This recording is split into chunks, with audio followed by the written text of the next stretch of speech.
बिस्मिल्लाहिर रहमानिर रहीम।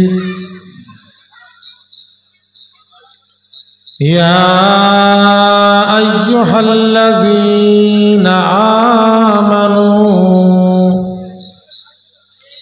ला तुल्हिकुम अमवालुकुम वला औलादुकुम अन ज़िक्रिल्लाह वमन यफ़अल ज़ालिका फ़उलाइका हुमुल ख़ासिरून।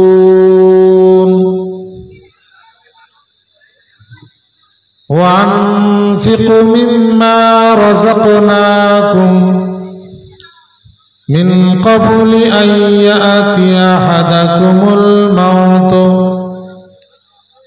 फ़यक़ूल रब्बी लौला अख़्ख़रतनी इला अजलिन क़रीब फ़अصدक़ वअकुन मिनस सालिहीन।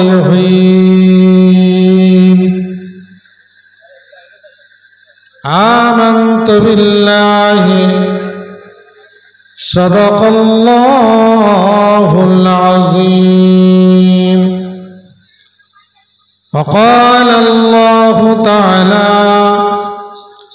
ऐज़न फ़ी शान हबीबिही इन्नल्लाह व मलाइकतहु युसल्लूना अलन नबी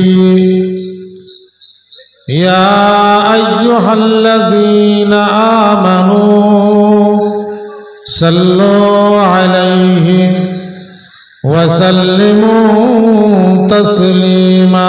अल्लाहुम्मा सल्लि व सल्लिम व बारिक अला अब्दिका रसूलिल करीम रहमतल लिल आलमीन शफीउल मुज़नबीन सय्यदना मौलाना व नबियना मुहम्मदिन व अला आलिहि व अहलि बैतिहि व औलादिहि व ज़ुर्रिय्यतिहि व अज़वाजिहि व असहाबिहि व औलियाइहि व उम्मतिहि अजमाइन कमा सल्लैता व सल्लमता व बारकता व रहमता अला सय्यिदिना इब्राहीम व अला आलि सय्यिदिना इब्राहीम इन्नका हमीदुम मजीद।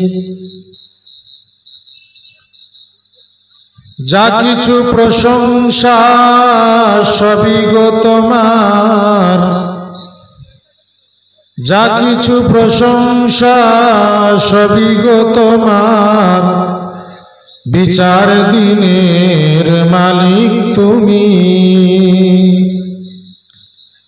সাগর দয়ার করুণায় অপার, সাগর দয়ার করুণায় অপার, এই শুধু জানি আমি। যতটুকু পারি বন্দেগী করি, যতটুকু পারি বন্দেগী করি, দুহাত তুলিয়া কাঁদি। যদি সাহায্য না দাও ফিরে নাই চাও, কিসে বলো বুক বাঁধি। করি গো মিনতি দাও গো সুমতি, সোজা পথে মোরে চালায়। করি গো মিনতি দাও গো সুমতি, সোজা পথে মোরে চালায়। নিয়ামত ভরা যে পথে তোমার, সেই পথ পানে পাঠায়। রুষ্ট হইবে অভিশাপ ভরা, সে পথে দিও না কভু।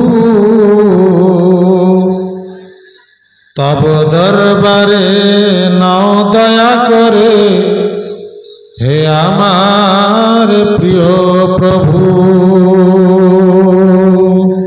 দুরূদ শরীফ। আল্লাহুম্মা সাল্লি ওয়া সাল্লিম ওয়া বারিক আলা আবদিকা রাসূলিল কারীম রাহমাতাল লিল আলামিন শাফিউল মুযনিবিন সাইয়্যিদিনা মাওলানা নাবিয়িনা মুহাম্মাদিন ওয়া আলা আলিহি ওয়া আহলি বাইতি আওলাদি ওয়া যুররিয়াতি ওয়া আজওয়াজি ওয়া সাহাবি আউলিয়াই ওয়া উম্মতিহি আজমাইন কামা সাল্লাইতা ওয়া সাল্লামতা ওয়া বারাকতা ওয়া রাহমতা আলা সাইয়্যিদিনা ইব্রাহিম ওয়া আলা আলি সাইয়্যিদিনা ইব্রাহিম ইন্নাকা হামিদুম মাজিদ। আলহামদুলিল্লাহি নাহমাদুহু ওয়া নাস্তাঈনুহু ওয়া নাস্তাগফিরুহু ওয়া নু'মিনু বিহি ওয়া নাতাওয়াক্কালু আলাইহি ওয়া নাউযু বিল্লাহি মিন শুরুরি আনফুসিনা ওয়া মিন সাইয়্যাতি আমালিনা মান ইয়াহদিহিল্লাহু ফালা মুদিল্লা লাহু ওয়া মান ইউদ্লিলহু ফালা হাদিয়া লাহু ওয়া নাশহাদু আন লা ইলাহা ইল্লাল্লাহু ওয়াহদাহু লা শারীকা লাহু ওয়া নাশহাদু আন্না সাইয়্যিদানা ওয়া হাবিবানা ওয়া মাওলানা মুহাম্মাদান সাল্লাল্লাহু আলাইহি ওয়া সাল্লাম আবদুহু ওয়া রাসূলুহু। فقال الله تعالى في كلام المجيد والذين صبروا ابتغاء وجه ربهم وأقاموا الصلاة وأنفقوا مما رزقناهم سرا وعلانية ويدرعون بالحسنة السيئة أولئك لهم عقبى الدار. وقال الله تعالى أيضا في كتاب مخبرا وأميرا ألا إن أولياء الله لا خوف عليهم ولا هم يحزنون. وقال النبي صلى الله تعالى عليه وسلم تفترق أمتي على 73 ملة كلهم في النار إلا ملة واحدة. قالوا من هي يا رسول الله؟ قال معنا عليه وصحابه. السلام عليكم ورحمة الله وبركاته.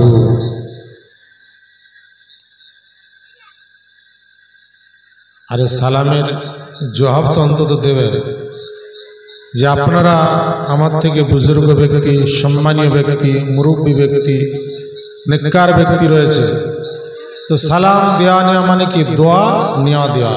আপনাদের কাছ থেকে দোয়া নেওয়ার উদ্দেশ্যে সালাম পেশ করেছি, কিন্তু ঠিক সেই দোয়ার উত্তর আসে নাই, তাই আর একবার দোয়া নেওয়ার উদ্দেশ্যে সালাম পেশ করছি। আসসালামু আলাইকুম ওয়া রাহমাতুল্লাহ। উপস্থিত সম্মানিত নেককার মুত্তাকি পরেজগার দিনদার আল্লাহ পর্দার অন্তলে সম্মানের পাত্র ধার্মিকা মা বোনেরা, যে আজই জিলহাজ মাসে শুভ রজনীতে কামিল অলির আদেশে ঘুমে এই পবিত্র উরসুকুল মজলিস, জিকিরের মজলিস, দোয়ার মজলিস, সওয়াবের ফাতিহার মজলিস আপনার এই মুরগবাড়িয়া গ্রামে অনুষ্ঠিত করা হয়েছে মৌলানা রিয়াজউদ্দিন সাহেবের ব্যবস্থাপনায়। সেই পবিত্র জিকিরের মজলিসে একমাত্র হুকুম পালনার্থে আদেশে আপনার নেককার মুত্তাকি পরেজগার জ্ঞানীগুণী সুন্দরী সংক্ষিপ্ত সময়, সংক্ষিপ্ত আলোচনা আল্লাহ রসুল কামিল সম্পর্কে কোরআন হাদিস থেকে আপনাদের জানাও শোনা, বলার মধ্যে যদি কিছু বিয়াদি ভুলে আল্লাহর রাস্তায় ক্ষমা করবেন। রব্বুল ইজ্জাত রব্বুল আলামিন বড় মেহেরবান ও দয়ালু, যে আল্লাহ তাবারক ওয়া তাআলা এত দয়ালু, এত মেহেরবান যে রব্বুল আলামিন আমাদেরকে আশরাফুল মখলুকাত সৃষ্টির শ্রেষ্ঠ করেছেন। আল্লাহ তাবারক ওয়া তাআলা আমাদের প্রতি এত মেহেরবান ও দয়ালু যে আমাদের জন্য সমস্ত কিছু নিয়ামত আল্লাহ দান করেছেন। যত মখলুক আছে 18,000 মখলুক, তার মধ্যে মানুষকে আল্লাহ তাবারক ওয়া তাআলা শ্রেষ্ঠ করেছেন। আর মানুষের যাবতীয় প্রয়োজনীয় আল্লাহ তাবারক ওয়া তাআলা সমস্ত কিছু নিয়ামত দান করেছেন।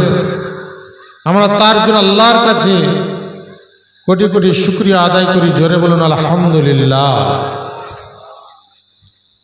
রব্বুল ইজ্জাত রব্বুল আলামিন আমাদের জন্য শ্রেষ্ঠ নবী সাইয়্যিদুল মুরসালিন রাহমাতাল লিল আলামিন মুহাম্মাদুর রাসূলুল্লাহ সাল্লাল্লাহু আলাইহি ওয়াসাল্লামকে আমাদের নবী করেছেন।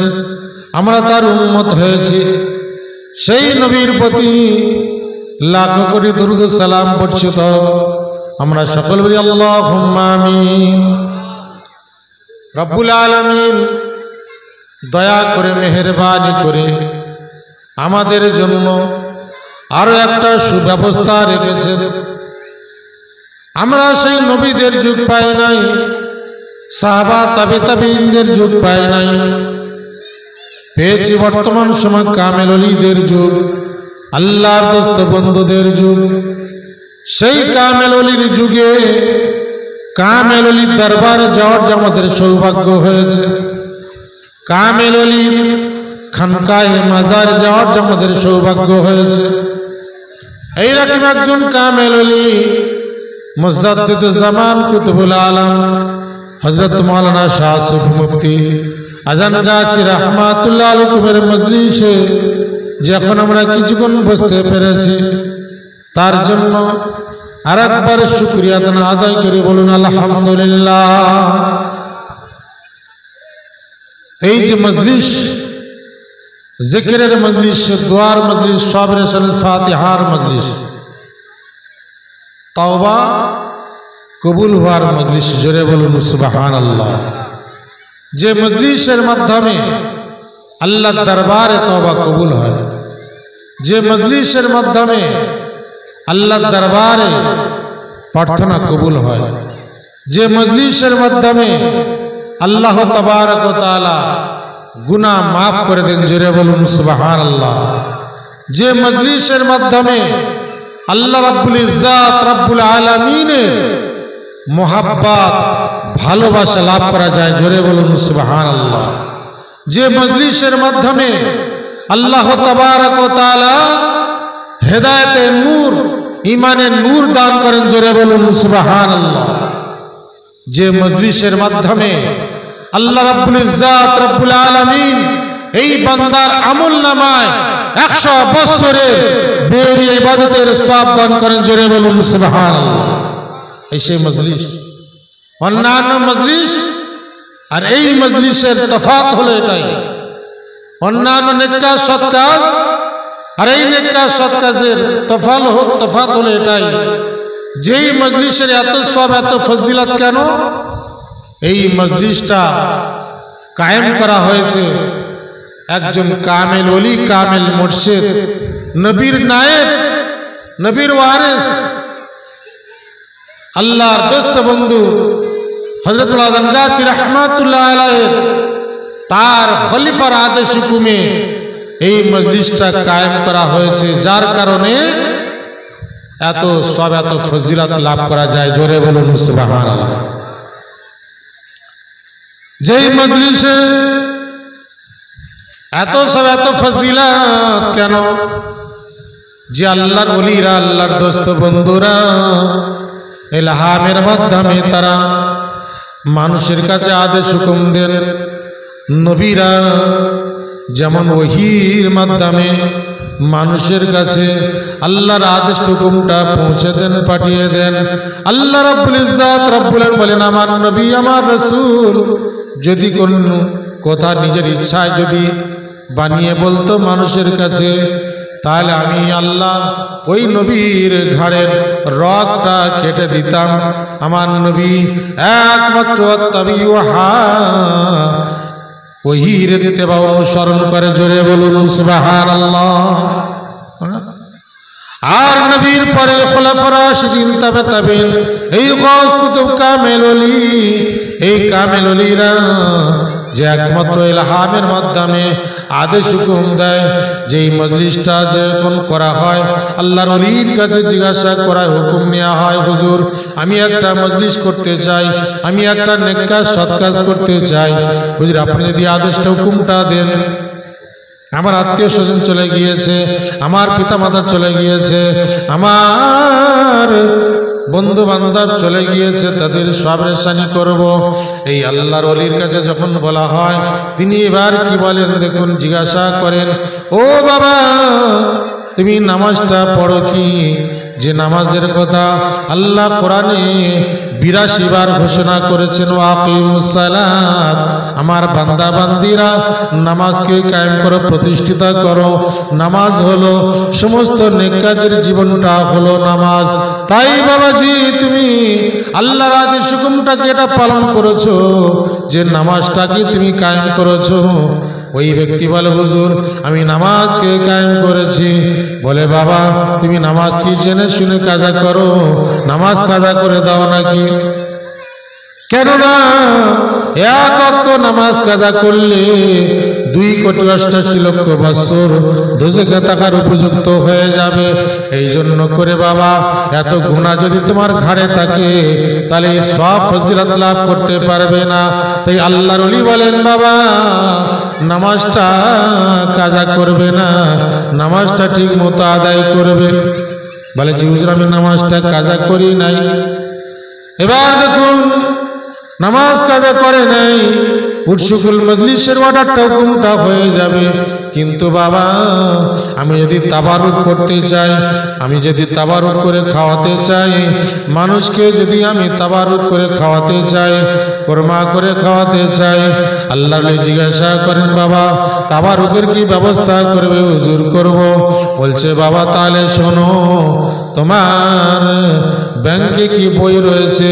তোমার নামে কি সুদের কোনো যোগ রয়েছে? ফিক্সড ডিপোজিট সেভিং এগুলো কিছু আছে? বলে, হুজুর ব্যাংকে তো বই আছে। বলে, তাহলে বাবা শোনো, এখন তাহলে উৎসুকুল মজলিস হবে না। তোমার ব্যাংকে যে বইটা আছে ওই বইটা আপডেট করে নাও, ব্যাংকে গিয়ে বইটা আপডেট করে দেখো, আসল টাকা বাদ দিয়ে কত টাকা সুদের টাকা হয়েছে ওই টাকাগুলো তুলতে হবে। ওই টাকাগুলো তুলে নিয়ে কাউকে দেয়া যাবে না, কোনো অন্য ভাইকে দেয়া যাবে না। ওই টাকাগুলো তুলে নিয়ে যে প্রাণীরা হারাম খাদ্য খায়, কাজ চিল শুকুন, ওই টাকা দিয়ে গোশ কিনে তাদেরকে খাইয়ে টাকাগুলো শেষ করবে। তারপরে তোমার বাড়িতে এই মজলিস হবে, জোরে বলুন সুবহানাল্লাহ। এই মজলিসের সব ফজিলত এত কেন? হ্যাঁ দেখুন, এবার দেখুন এই মজলিসটা খালেস আল্লাহকে খুশি রাজি করার জন্য, এই মজলিসটা দুনিয়ার মানুষকে খুশি করার জন্য নয়, এই মজলিসটা দুনিয়ার মানুষকে সন্তুষ্ট করার জন্য নয়, আল্লাহকে খুশি করার জন্য। এবার ওই ব্যক্তিটা সমস্ত কিছু সুদের টাকা সব কিছু কাজ গোশ কিনে খাইয়ে দিল। কোনো মানুষের 1,000 সুদের টাকা হয়েছে, কার 5,000 হয়েছে, কার 10,000 হয়েছে, কার 1 লাখ টাকা, কার 50,000। হ্যাঁ, একজন ব্যক্তি তার 8 লাখ টাকা সুদের টাকা হয়েছে, আসল টাকা বাদে, তাহলে কত টাকা তার ছিল? এবার দেখুন এই টাকাগুলো আল্লাহকে খুশি রাজি করার জন্য, আমার আমলটা যাতে আল্লাহর কাছে পছন্দ হয়, আমার আমলটা ইবাদতটা যাতে আল্লাহর দরবারে কবুল হয়, আমার আমলটা বা আমার এই মজলিসের সওয়াবটা ফজিলতটা আমার আত্মীয় স্বজন গৃহে যাতে পৌঁছে যায়, এই জন্য করে এই ব্যবস্থাটা করা। আল্লাহর ওলি বলেন, বাবা ওই টাকাগুলো সব শেষ করো। ওই ব্যক্তি শেষ করলো। এবার দেখুন মজলিসটা যে করবে, আলুর কোরমা করা হয়েছে, নিরামিষ খাদ্য করা হয়েছে। কিছু মানুষ এখনো বোঝে নাই, জানে নাই, বলে আরে এত খরচা করতেছে, তা গোশটা করলেটাও কি হতো, অসুবিধাটা কি হতো? হ্যাঁ, গরু ফেলে দিয়ে গোশ করে। ও বাবাজিরা, দোস্তরা, বন্ধুরা, এই মজলিসটা হলো মুত্তাকি পরেজগারের ট্রেনিং হলো এই মজলিস। এই মজলিস আল্লাহকে খুশি রাজি করার জন্য যে মজলিস, তার মিসাল, তার প্রমাণ দেখুন। এই মজলিসে যদি গোশ করা হয়, বিরিয়ানি করা হয়, ভালো খাদ্য খাবার করা হয়। আমি আত্মীয় স্বজন বাড়িতে এসেছি, আমার ঘরে ভালো খাদ্য খাবার রয়েছে, এই মজলিসেরও দাওয়াত দেওয়া হয়েছে, তাহলে এখানে ভালো খাদ্য খাবার রয়েছে, তাই নফ চাইবে আর চলো ওখানে, ওখানে ভালো খাদ্য হয়েছে, বুঝতে পারলেন? কোষ হয়েছে, বিরিয়ানি হয়েছে, ভালো খাবারটা হয়েছে। কিন্তু বাবাজিরা নিরামিষ করা হয়েছে, আপনাকে দাওয়াত দেওয়া হয়েছে, এবার আপনার বাড়িতে ভালো খাদ্য খাবার আছে, গোশ মাছ আছে, কিন্তু এবার এখানে নিরামিষ খাদ্য করা হয়েছে। আপনার নফস বলবে, আরে ওখানে শুধু আলুর কোরমা, নিরামিষ, তোর বাড়িতে ভালো খাদ্য খাবার রয়েছে, খেয়ে দে, শুয়ে পড়, আরাম কর, ওখানে নিরামিষ খাদ্য খাওয়ার দরকার নেই, আলুর কোরমা।